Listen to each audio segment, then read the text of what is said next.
Hello students, good morning to all of you, class 12th। सो बच्चे last lecture में आप लोगों ने देखा था कि हम लोग कर रहे थे फ्यूल सेल के बारे में, यानी कि एक गैल्वेनिक सेल यूज कर लिया था जो क्या कर रहा था, इलेक्ट्रिकल एनर्जी को प्रोड्यूस कर रहा था और जो पोल्यूशन भी नहीं कर रहा था।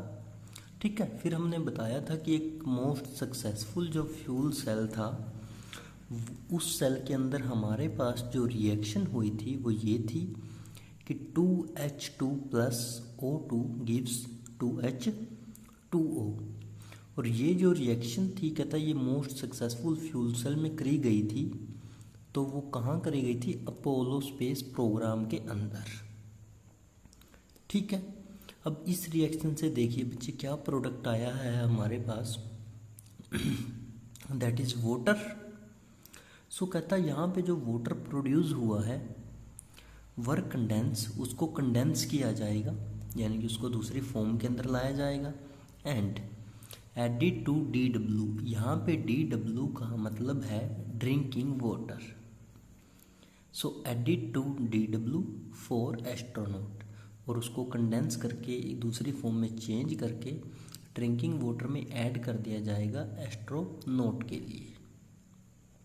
क्लियर? उसके बाद कहता इन सेल के अंदर H एंड O यानी कि hydrogen and oxygen are bubbled through porous carbon electrode into concentrated aqueous NaOH solution. क्या कहता है कि सेल के अंदर हमारे पास हाइड्रोजन और ऑक्सीजन बबल्ड करते हैं, बबलिंग होती है इनकी। किसके थ्रू होती है बबलिंग? थ्रू कार्बन के इलेक्ट्रोड के थ्रू। ठीक है, ये जो इलेक्ट्रोड होता है कार्बन का ये किसके अंदर होता है? लेकिन एक्वस NaOH सॉल्यूशन के अंदर। और जो एक्वस NaOH सॉल्यूशन होता है ये कंसंट्रेटेड होता है। ठीक है, यानी कि कंसंट्रेटेड एक्वस NaOH सॉल्यूशन के अंदर कार्बन की इलेक्ट्रोड होती है जिसके थ्रू H और जो O है यानी कि हाइड्रोजन एंड ऑक्सीजन बबलिंग करते हैं। क्लियर? आगे कहता है प्लैटिनम यानी कि PT कहाँ पे आता है? ग्रुप नंबर 10 में, एटॉमिक नंबर 46। एंड पैलेडियम, और पैलेडियम कहाँ पे आता है? इससे ऊपर इसका सिंबल PD। क्लियर? सॉरी, हम प्लैटिनम का गलत बोल गए। प्लैटिनम का 78 आएगा एटॉमिक नंबर, ठीक है, और इसका आएगा 46 पैलेडियम। सो कहता है प्लैटिनम और palladium are used for increasing the rate of reaction. Simply दूसरे शब्दों में समझे तो कि जो प्लैटिनम और पैलेडियम मेटल है हमारी ग्रुप नंबर 10 की, एटॉमिक नंबर 46 एंड 78, इसका सिंबल PD, इसका सिंबल PT। कहता इन दोनों को एक्ट करवाया जाएगा एज अ कैटालिस्ट। और जब किसी रिएक्शन में कैटालिस्ट डालते हैं तो वो रिएक्शन के इंक्रीज कर देती है रेट ऑफ रिएक्शन को। क्लियर यहाँ तक? ठीक है, कि पहले उसने बताया कि यहाँ पे वाटर निकलेगा, उस वाटर को अपोलो स्पेस प्रोग्राम में यूज़ किया गया, उसको कंडेंस किया गया, ड्रिंकिंग वाटर में ऐड किया गया एस्ट्रोनॉट के लिए। फिर बताया कि कार्बन की इलेक्ट्रोड है जिसमें हाइड्रोजन और ऑक्सीजन बबलिंग करते हैं जब वो डूबी हुई है, किसमें रखी हुई है? एक्वस NaOH कंसनट्रेटेड सॉल्यूशन में। फिर हम कैटालिस्ट का यूज़ करते हैं जिनमें हम मेनली प्लैटिनम और पैलेडियम यूज़ करेंगे, जो दोनों ही क्या करेंगे? इंक्रीज कर देंगे रेट ऑफ रिएक्शन को। अब हम रिएक्शन देखते हैं। सबसे पहले रिएक्शन देखते हैं कैथोड के ऊपर। कैथोड पे क्या होगा? O2 होगा, साथ में 2H2O होगा लिक्विड फॉर्म में, साथ में 4 इलेक्ट्रॉन्स होंगे। O2 plus 2H2O plus 4 electron gives 4OH negative aqueous. देखिए अब बैलेंस है या नहीं, करते हैं। 2 हाइड्रोजन 2 ये, तो यानी कि टोटल 4 हाइड्रोजन। और तो नहीं है ना, इधर नहीं है, तो इधर 4 हाइड्रोजन, ठीक है। उसके बाद O2 2 ये और 2 O ये, 4 ऑक्सीजन, यहाँ पे 4 ऑक्सीजन। उसके बाद यहाँ पे 4 इलेक्ट्रॉन्स, लेकिन यहाँ पे 4 नेगेटिव, यानी कि ठीक है 4 इलेक्ट्रॉन्स। तो इसका मतलब क्या हो गया कि रिएक्शन बैलेंस्ड है और कैथोड के ऊपर क्या बन गया, 4OH नेगेटिव एक्वस फॉर्म में। उसके बाद देखते हैं एनोड के ऊपर। एनोड पे क्या होगा, 2H2 यानी कि हाइड्रोजन गैस होगी वहाँ पे। साथ में जो ऊपर हमारे पास बना था 4OH नेगेटिव एक्वस फॉर्म में, उसको लेंगे, 4OH नेगेटिव एक्वस फॉर्म में लिया। दोनों को मिलाने से क्या बन गया, 4H2O लिक्विड, साथ में 4 इलेक्ट्रॉन निकल गए जो यहाँ पे हमने लिए थे। क्लियर, H2 था, 4OH नेगेटिव था, इन्होंने मिलके 4 H2O के मॉलिक्यूल बनाए लिक्विड एंड 4 इलेक्ट्रॉन्स।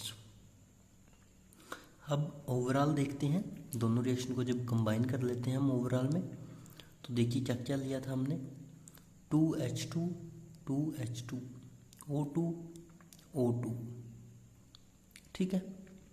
इन दोनों से मिलके क्या बनेगा, वाटर, और इन दोनों से मिलके क्या बनेगा, OH नेगेटिव।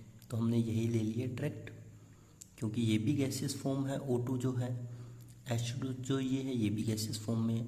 दोनों लेंगे गैसियस फॉर्म में and they are convert into liquid form forming H2O, ठीक है। सो यानी कि यहाँ पे वाटर के मॉलिक्यूल्स बन जाते हैं। ये थी हमारी फ्यूल सेल की रिएक्शन। क्लियर है स्टूडेंट्स यहाँ तक। उसके बाद देखिए, उसके बाद कहता है कि जो फ्यूल सेल है इसकी एफिशिएंसी होती है हमारे पास 70%, यानी कि फ्यूल सेल की जो एफिशिएंसी है वो 70% है, 30% अब भी बाहर है सिस्टम से। क्लियर, ये नहीं है कि अगर आपने कोई कहे आपसे किसी एक नॉर्मल यूनिट जर्नल कंसिडर कर लो कि आपने 100% काम किया है, तो उसमें से सिर्फ 70% ही काम है जो वो काम का है, बाकी 30% वेस्टेज है एक टाइप से। आगे देखिए, tremendous development for new electrode catalyst electrolyte. कहता ठीक है कि इसकी 70% है फ्यूल सेल की, यहाँ तक की एफिशिएंसी। कहता ट्रीमेंडियस डेवलपमेंट चल रही है, यानी कि डेली नई नई डिस्कवरियाँ चल रही है या इसके ऊपर काम हो रहा है। किसके ऊपर, फॉर न्यू इलेक्ट्रोड, नए इलेक्ट्रोड बनाने के लिए, नए कैटालिस्ट बनाने के लिए, नए इलेक्ट्रोलाइट बनाने के लिए।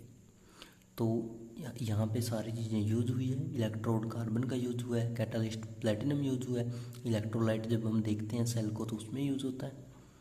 सो कहता इनका जो एडवांस वर्जन होगा, जो अच्छी क्वालिटी होगी, अच्छी एफिशिएंसी होगी, उनकी डिस्कवरी चल रही है। आगे, fuel cells are pollution free. सबसे अच्छी जो बात है इनकी, जो हमारे एनवायरनमेंट के लिए सेफ़ है, हैजर्डस नहीं है हमारी हेल्थ के लिए, fuel cells are pollution free. So ये एनवायरनमेंट को भी पोल्यूट नहीं करते। कौन नहीं करते, फ्यूल सेल।